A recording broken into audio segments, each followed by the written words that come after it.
Hey everyone, and welcome. Today, we're going to get into one of the absolute cornerstones of Montessori education, practical life. We're going to see how really simple, everyday tasks are actually the tools a child uses to build their entire world. Just picture that for a second. That look, it's pure accomplishment, right? It's this quiet joy. And it's so much more than just a little milestone. It's a spark. It's that feeling of, I did it myself. And that feeling, right there, is where this whole journey really begins. Because that spark, that little moment of pride, well, that's a child's very first taste of what real independence feels like. It's that light bulb moment when they realize, hey, I can actually have an impact on my own world.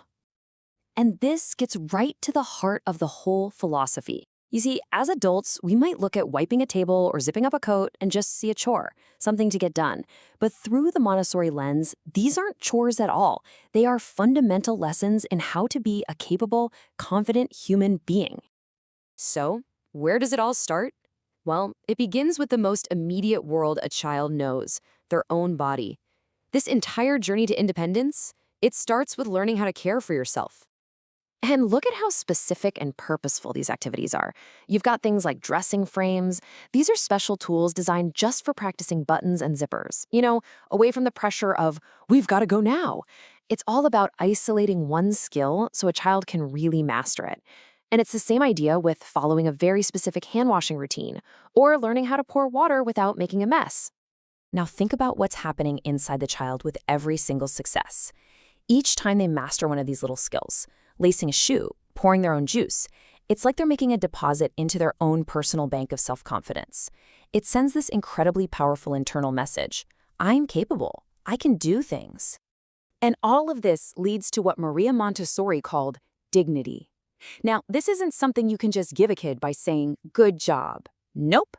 This is a deep, internal feeling of value that they earn for themselves through their own hard work and their growing independence.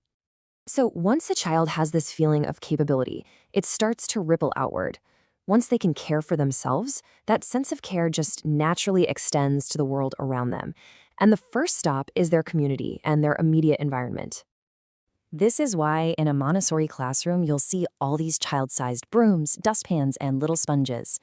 Kids learn to sweep up their own spills, they wash their own tables after a snack, and they even take on bigger responsibilities like watering the classroom plants or feeding a pet. And let's be clear, this is not about child labor, it's about contribution. And the result of all this is pretty profound. By actually taking part in keeping up their environment, children develop this genuine sense of ownership and responsibility. They learn that everybody has a part to play in taking care of shared spaces, and that fosters this really deep respect for their community. Okay, but this brings us to a really common question, a bit of skepticism that a lot of adults have when they first see this in action. Are these activities truly educational, or are they just chores dressed up as learning? It's a fair question, right? In a world that is so focused on academic scores, why on earth would we dedicate precious classroom time to things like polishing shoes or dusting a shelf when a kid could be practicing their numbers or learning their letters? The entire answer lies in this incredibly powerful quote from Maria Montessori herself. The hand is the instrument of the mind. This one idea, it's the key that unlocks everything. So what does that actually mean? Well, when a child is carefully, methodically polishing a shoe, they aren't just cleaning leather. They are developing fine motor skills. They're building concentration. They're learning to follow a sequence of steps.